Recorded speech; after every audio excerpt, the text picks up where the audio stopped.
Hockey's back. We have a practice. The GM and the coach making lots of interesting comments, and how sweet it is. A juicy trade rumor to talk about. Trevor Zegras. Let's get into it here on the Locked On Sabres podcast. Your Locked On Sabres, your daily podcast on the Buffalo Sabres. Part of the Locked On Podcast Network, your team every day.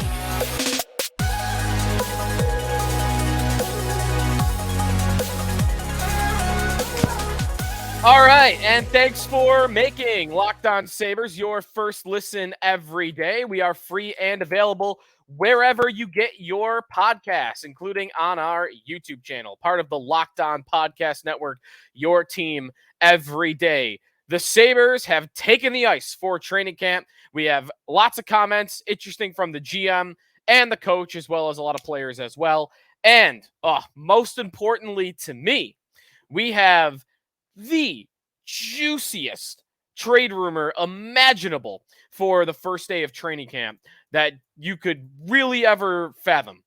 Trevor Zegras of the Anaheim Ducks being connected to the Buffalo Sabres. We'll get into Zegras a little bit later on in the second and the third segment of today's episode. At Sneaky Joe Sports, if you want to follow me on Twitter, at Locked On Sabres for the podcast account. And again, you can check us out on our YouTube channel where you can watch the show. So be sure to do that and get connected with us via Twitter or on the YouTube channel, however you might want to do it. We have a lot to get to, though, today, so let's jump right into it, starting with the Sabres' first day of camp. On the next episode, we'll get into line combinations and pairings a little bit more. Won't have as much time for that today.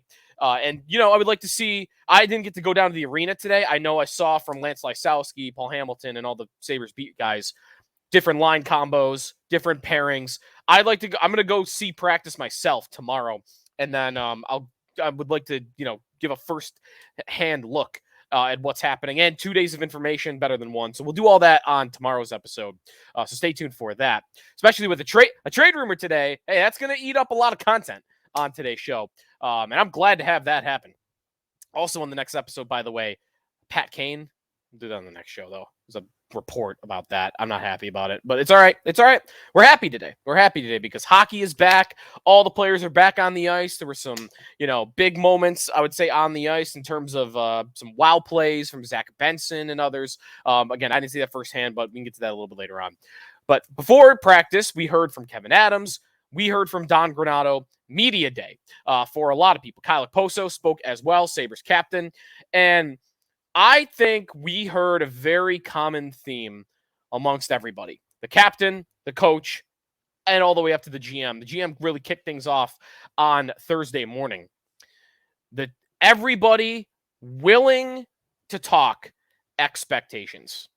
That was a big change from the end of last year. At the end of last year, there was none of that. None of, Adams wouldn't even admit. In fact, Adams, I'm not necessarily saying this is a criticism, but this is the fact. Like, he almost got perturbed by the idea. One reporter asked, was missing the playoffs a lost opportunity? And Adams, got, a little annoyed at that. And I was always like, really? Of course it's a missed opportunity. All the experience you could get for these young players, the playoffs is just another opportunity for that. It's, hey, now this is a new thing you won't have to go through for the first time in the future, is all of these young guys being together in the playoffs and an opportunity for the fans to have it end. But anyways, I don't need to get into that too much, because what we heard on Thursday was a lot about the playoffs. Adams saying that the goal is to win the Stanley Cup, but furthermore, he talked about not being afraid, the players not being afraid to say the words that, yes, the goal, the journey to reach that cup is all on the getting better day by day and some of the cliches that you hear. But he did talk about players shouldn't be afraid to talk about the playoffs and to talk about the expectations. He also said the window is open. Those words came out of the GM's mouth on Thursday morning, which has me super excited, not just because we didn't know it. I think we all did, but you do like to hear the organization echo that sentiment and recognize that. And I do think Adams feeling comfortable to talk about the window being open, and in addition to the cliches of, hey, we just got to get better day by day, win the little battles, stack wins. You hear that from every coach and GM. But the insecure coaches and GMs, the guys that are been in the back of their minds, a little worried about their job security, those guys don't talk about the expectations at all. They only talk about the getting better day by day. And Adams being willing to go even further with, like day by day, but also goal to win the Stanley Cup, expectations, talking about the playoffs, our window being open. That shows me a GM that has no insecurity about his job or the way things are going with his organization, and that he has an expectation that they will make it to the playoffs this year, even if he doesn't want to say it that frankly. Don Granato talking the same way. Granato very openly saying that he thinks the fact that the team went through a playoff race last year, that added experience will be enough to get them to the playoffs this year. I like the example he used of, like, there were some, being willing to talk about, there were some, games where they would lose and they would carry that loss into the next game. And that going forward, hey, if you lose game number 52, you're not out of it. Get reset. Don't carry that loss with you into game number 53. Because last year you went through a couple of funks and you still had a chance right up into the very end. It's a long haul to make it through the playoffs. So loved what I heard from Granato. Loved what I heard from Adams on the playoff and the expectation comments. We did also hear from Kevyn Adams on both a Rasmus Dahlin and an Owen Power contract. And I got the sense that Kevyn Adams wants the Dahlin contract especially done before the regular season. He did point to, hey, we've signed Dylan Cousins midseason, and that could be a thing, and it's not a panic mode. It's not the end of the world if Dahlin doesn't sign by the start of the season. But he did talk about some players being different. And, for some guys, maybe it's a distraction. He just sounded like he wants that done. He wants that buttoned up. And he sounds like someone that would have liked it done already. But again, not in panic mode. And it's just going through the negotiation. He did talk about how he was on the phone with the agents of both Power and Dahlin for a very long time on Wednesday night. He's got 1 year left on his contract also. And Dahlin said that. I've got 1 year left on my contract, so I'm not worried. Everyone seems committed to getting a deal done. It's pure speculation on my part. I guess not pure, because we did have Andrew Peters late last week talk about that Dahlin wants a 5-year contract. The Sabres want to sign an 8-year contract. That's what I think's happening. I'd be surprised if that wasn't what was happening. Like, salary to me is pretty easy to figure out. There are a million comparables to slot him in around that Makar money, that Fox money, a little below that Carlson money. But to me, it's got to be about the term, because if I'm the Sabres, I want to sign him to an 8-year deal and get him locked up the same way I did Thompson and Cousins and get that team-friendly contract. And if I'm Dahlin, I only want to sign a 5-year contract, because I want to hit my next contract at age 28, not at age 31. If I go 5-5-5, I can get 3 big contracts in my career. I can get one at 23, one at 28, and one at 33. Versus I sign an 8-year deal, bring myself to 31. I mean, I might be limiting myself to 2 big extensions if I do it that way. So I think Dahlin, if I was Dahlin's agent, I would be pushing hard for 5 years. I have to imagine that the term is what they're going through right now. The exact quote from Adams: I've explained to their camps and individually how important they are to this franchise, how we feel about them, and we want them here long term. They've clearly indicated to me that this is where they want to be, and they believe in this team and believe in the direction we're headed, and that's where we're headed. Over the last week, I'd say with both, the talks have been more intense and more frequent, and even as recent as last night, was on the phone with both agents for a long time. So negotiations are ongoing. I might want to guess that it's going to happen before the season, although it would be a pure guess at this point. One last comment to talk about that Kevyn Adams made that I very much disagree with on this day. I think he's just saying this to say this, but he said he thinks his goaltending position is a strength and that they have 3 NHL goaltenders. To me, that is not true. On paper, and if you look at the resumes of the 3 goaltenders they have right now, there's no argument they have 3 NHL goaltenders. None. They have an argument that they have 1. Devin Levi. And that's even only based on a 7-game sample. I think it's right, though, because of how good he looked and what his development track was before that. I do think it's undoubtedly true that Devin Levi's an NHL goaltender. What evidence do we have that Ukko-Pekka Luukkonen or Eric Comrie are NHL goaltenders? Because with Luukkonen, I don't have evidence from his NHL play that he's an NHL goaltender, and I don't even have evidence from his AHL play that he's an NHL goaltender. The whole reason he's in the NHL is because of where he was drafted and the team he's on not having any goaltenders. If Ukko-Pekka Luukkonen was on any other team in the league, almost any other, 25 to 30 other teams in the league, he still wouldn't have debuted in the NHL because he has not proven along the way that he's ready for the next step. He's taken the next steps out of necessity of the club.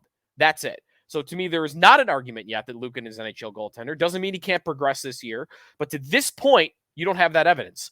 And with Eric Comrie, even that's a tough sell because Eric Comrie has been a pro hockey player for 7 years, and he's had one good NHL season where he played only 19 games.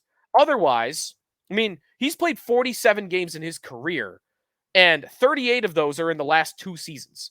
Before that, 1 game, 3 games, 1 game, 3 games, 1 game. This guy's been an AHL goaltender for 5 years, had 2 years, one as a backup in Winnipeg where he did great, and another in Buffalo where he was not playing at an NHL caliber level. He was playing at an AHL caliber level. Okay, 1 year out of 7 as a pro hockey player has he been an NHL quality goaltender. The other 6, he's been an AHL quality goaltender. So I think that is just Adams saying what he has to say because he doesn't have another goalie. And I think he's got to spin it as, hey, this was the plan all along. I don't believe that. I want to believe that they looked around the market and realized there's no real good ideas out here for a goaltender.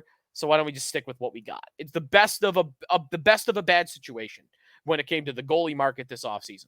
That's what I think happened because I think it is ludicrous to think that there are 3 NHL goaltenders on this roster. They really probably only have one, and you're hoping one of the other 2 can be a second. Timeout here. When we come back, Trevor Zegras. What a juicy rumor to have. The Ducks. Not one I expected at all. We'll get into it. Does he make sense for the Sabres? Why are the Ducks doing this? And where would he fit in the lineup? Should they pull it off? And what would it mean for their long-term cap picture, too? Because they'd have to pay him. All that ahead here on the Locked On Sabres podcast. We are presented by Bird Dogs. I love Bird Dogs. It is the fall season. And if you know one thing about me, I am all about fall. The best season, the elite season, and I love golf in the fall as well. So when you're golfing in the fall, like it gets a little chilly for shorts. The golf joggers. Gotta have the golf joggers. And I wear them now in every situation. Maybe I've gone too far with this, but I wear golf joggers in every situation, and I get my golf joggers at Bird Dogs. But it's not just golf joggers. Plenty of shorts options as well. Most popular, the Bird Dogs khaki shorts are designed to fit slimmer through the thigh and the leg, giving you a truly sculpted look. Bird Dog shorts do the exact same thing as Lululemon, but they actually fit way better than Lululemon. Bird Dogs fix the issue of regular shorts that are made of that stiff, restricting cotton by inventing cloud knit fabric that looks just like khaki, but it stretches, so it gives you a way slimmer look without having to sacrifice movement. Bird Dogs are functional. Again, any occasions, not just golf. You got a date. You got an evening workouting. By the pool, even. Working out, lounging, work. Like, so many options for you. Go to birddogs.com/LockedOnNHL or enter the promo code LockedOnNHL at checkout for a free Bird Dogs water bottle with your order. That's birddogs.com/LockedOnNHL for a free water bottle at checkout. You don't want to take your Bird Dogs off. We promise you. Sneaky Joe DiBiase back here on the Locked On Sabres podcast. First day of training camp for the Sabres is in the books. First preseason game on Sunday against the Washington Capitals. What a rumor. Renaud Lavoie, my favorite name to say in the hockey media. Renaud Lavoie, TVA Sports in Quebec, hockey insider, one of the trusted hockey insiders, by the way. He's on that Friedman level. Like when he says something is happening, like people very much listen to it. Trevor Zegras. He apparently is available. The Anaheim Ducks don't want to pay him. And the team that Renaud Lavoie connected to Zegras as being interested in this player was the Buffalo Sabres. And what's very interesting, sometimes you see a list of teams that are interested. Go look at what Lavoie reported. There's no other team mentioned. Like Ottawa, he mentioned with Shane Pinto being in the same position, but that he didn't mention Ottawa for Zegras. He only mentioned the Sabres, which that's interesting in its own right. Not even like, oh, these teams could be interested. Like he mentioned the Sabres. Why is he available? If he is available, if we believe this to be true. Well, I think it's a pretty simple reason. The Ducks are dumb. That too harsh? The Ducks are dumb. The Ducks, here's a better way to say it. The Anaheim Ducks are not a serious organization. Right now, they are not a serious organization at all. They are bottom of the barrel in the NHL. It seems that they have an internal salary cap and that they don't care the same way other teams care, and even the Sabres care, about winning at all.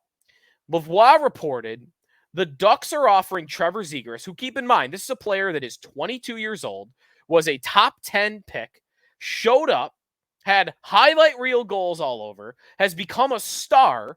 Now, some of that is because of the highlight reel goals, but he was on the cover of the NHL game and has had a 61-point season and a 65-point season on a horrible hockey team, by the way. He's done that. Second in the Calder voting 2 years ago, Trevor Zegras. That player, they are reportedly offering, according to Lavoie, between $3 and $4 million per year. I mean, that's not a serious organization. If I'm Zegras' agent, I don't even tell him about that offer. Or if I'm Zegras and I find out about it, I'm not talking to that team anymore. You're not serious. $3 and $4 million. I'm a top 10 pick that had 60-plus point seasons in each of my first 2 years. What are you talking about? Dylan Cousins, like, I actually personally think Cousins right at this point is a little bit of a better player than Zegras, but they're in the same tier. Dylan Cousins has got $7.1 million. And, like, all right, I don't even need to have more than him, but you're offering me half? Less than half?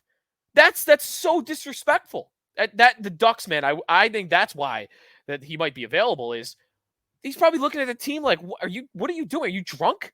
$3 to $4 million a year? Are you crazy? I think it's insane for that they even to mention that number, or for them to think that that's realistic for him. So that's not a sane organization. And what Frank Saravelli of Daily Faceoff added to this report is that the Ducks don't want to pay Zegras or anybody more than Troy Terry. They believe Troy Terry is their best player, which is actually fair. Like, Terry had a very strong year last year. And as much as I love Zegras, like, Terry, it's arguable that he's a better player. He got $7 million. They don't want to give anybody north of $7 million. Okay. Well, you're already setting a limit there. And if I'm Zegras, I'm thinking I'm worth more than $7 million. I'm not maybe worth 8, but a little more than 7, or I'm worth at least 7. But I hate the precedent in that sense. You don't pay anyone more than $7 million a year. It's not like that's a lot. Did the Sabres, are they unwilling to pay Dahlin more than 7.2 because Thompson is their most effective player? I don't know.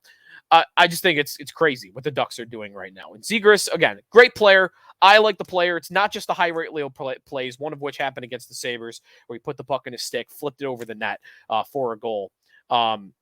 But this is an effective player. The point totals are there to show it. He's a very dynamic offensive player. He's a great stick handler. And he has the combination of both playmaking and finishing ability. 11.7 shooting percentage for his career, exactly 23 goals in each of his first 2 years. But the assist total went up last year, 42 versus 38 the year prior. Some of his advanced numbers, I like using Andy and Rono hockey stats for some of this stuff because they rate things out of 100. Offensive rating, they give Zegras overall an 87 out of 100. Transition game, they give him a 67 out of 100, but where he's very much lacking is defense with an 11. An 11 out of 100. Maybe some of that is team related. He's on a horrible team that's always in their own end. But Zegras is a very good offensive player. At 22 years old, Ducks, man. Not smart. All right, let's believe it. Sabres are in on Trevor Zegras. Let's say it's true. How does it work? What do the Sabres would have to give up? Considering what we know about the Ducks situation? and how would he fit for what they need and where he would go in the lineup. We'll get into what it means from a Buffalo perspective, this idea when we come back here on the Locked On Sabres podcast. We are presented by Athletic Greens. How I start my morning every day. I'm an early riser. I'm waking up at 4:45 every morning for that 6 a.m. radio show. So I got to be ready to go. And to be ready to go, I got to have all my multivitamins. Makes you feel a lot better throughout the day. Might even just be mentally, like just the feeling of I got all my stuff this morning. And I'm not lacking on that front. I drink it. You've got the shake options. You've got the drops. You just put them in your water or your coffee. You don't even notice it's there. It's quick and easy to do it that way. Since I've been drinking AG1, I've been noticing an overall feeling of health. AG1 replaces your multivitamin, probiotic, and more in one simple drinkable habit. Science-driven formulation of vitamins, probiotics, and whole food source nutrients. AG1, raising the standard for quality in the supplement category. AG1 helps you build your health foundation first. Right now, if a comprehensive solution is what you need from your supplement routine, then try AG1 and get a free 1-year supply of vitamin D and 5 free travel packs for on the go. I use those. Very good. If I'm late for work or I want to make sure I get to the station a little bit early, just grab the travel pack and go. Go to drinkag1.com/NHL network. That's drinkag1.com/NHL network. AG1. Check it out. Final segment here on the Locked On Sabres podcast. Trevor Zegras trade rumor from Renaud Lavoie of TVA Sports. Would love to see this happen for the Sabres. He will not be able to wear number 11. That's for sure.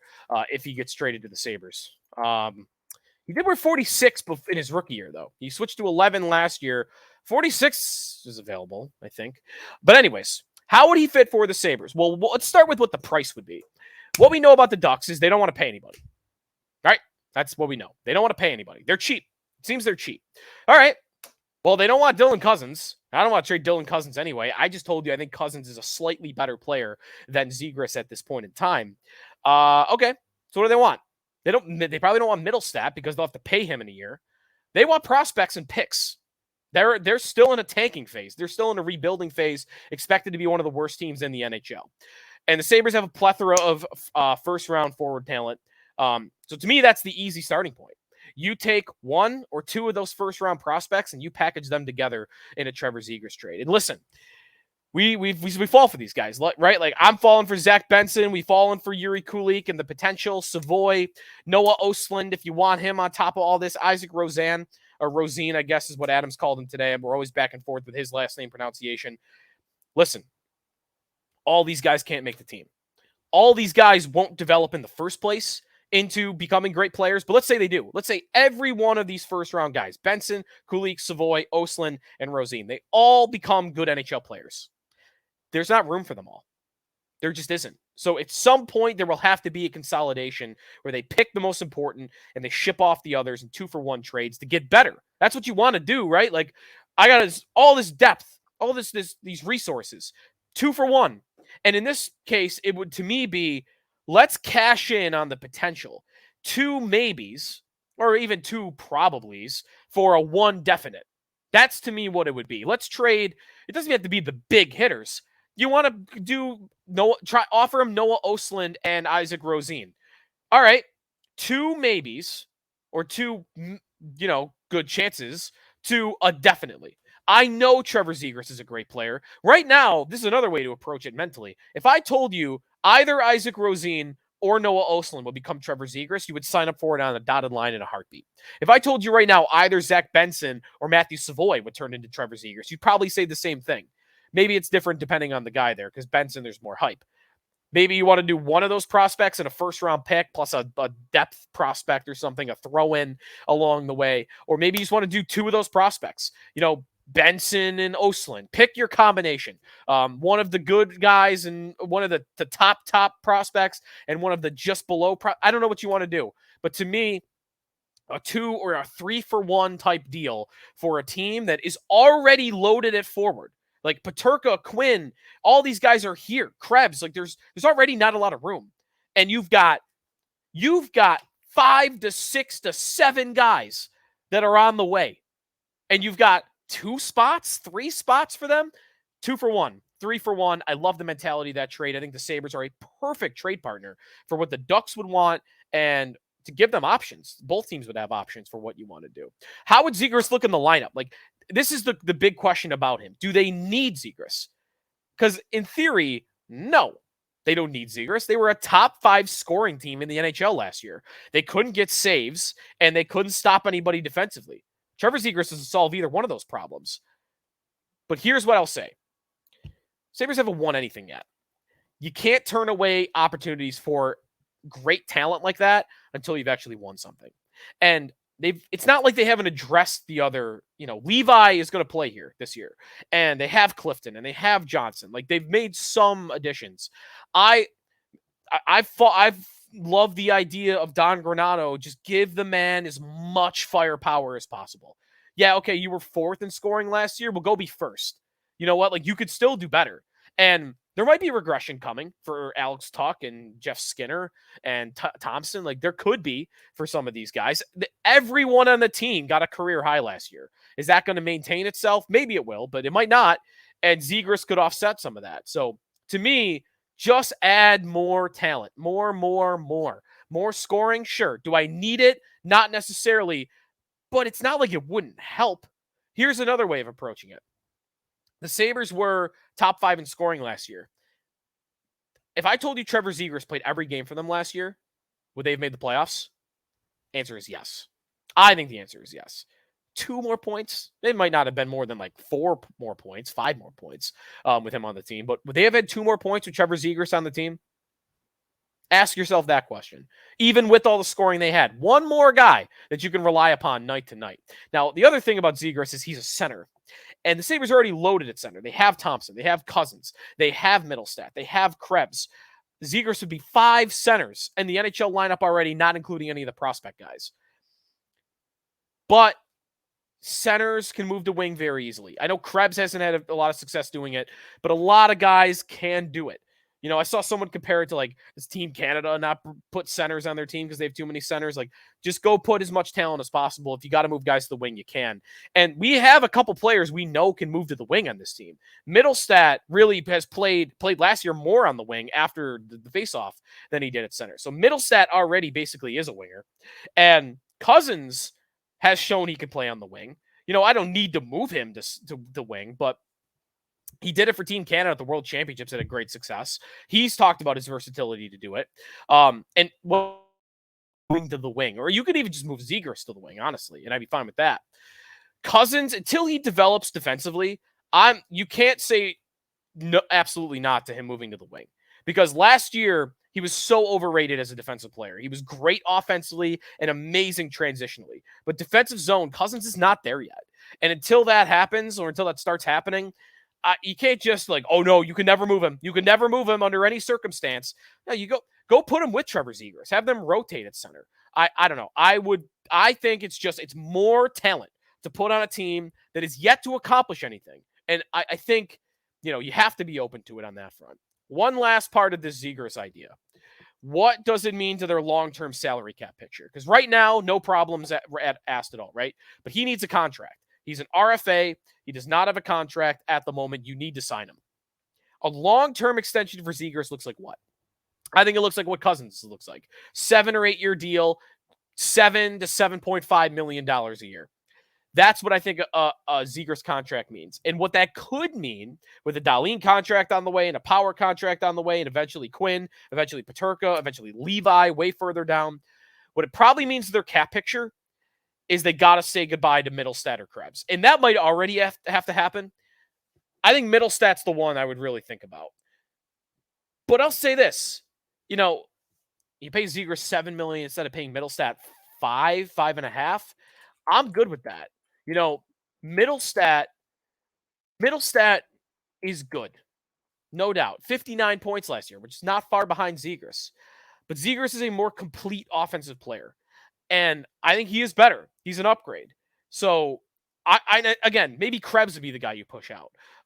You find a way to do it. Maybe you can sign everybody. They still do have a ton of cap space, and they have Thompson on a team-friendly contract. They have Cousins on a team-friendly contract. Like, they have so many good contracts, and they have no dead weight.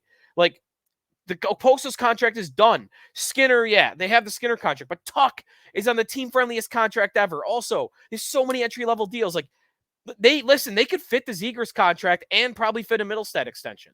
Then maybe you run into a wall after that. But I think they can make it work cap-wise. I think they can make it work in their lineup, and he is a very exciting talent. I like the idea. It's not perfect. It's a little bit forced, if you will, but man, I think it makes a lot of sense on a lot of different fronts. Very exciting about the Trevor Zegras idea, and I would love to see the Sabres pull this off. And Adams today, for the first time, talked about the idea of a big trade. He didn't come right out and say it, but he got asked about moves, and he made a comment about, hey, we be open to all moves. And then when he made the examples, he just doesn't always go this far.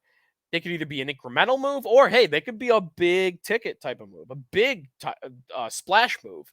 And that's the first time I've really heard Adams mention that specifically. I hope it happens. I think it'd be super exciting if the Sabres sign Trevor Zegras. Yeah, so we'll see what ends up happening. The Ducks are dumb, just to say it again. I think not dumb. Dumb's not the right word. I think they're not a serious organization. That's there. I think that's so evident after reading all these reports about Zegras. $3 to $4 million. You crazy. You're crazy people. Come on. All right. Zegras. More on our next episode. For you everydayers, come back next time. I'll have some observations from the first 2 days of training camp, including some interesting defense pairings that have already started to happen, line combinations that we're seeing on the ice from Don Granato, and we have a report connecting the Sabres and Patrick Kane. That's out there. We'll talk about that on our next show. So stay tuned for that. Come back tomorrow, and we'll talk to you then.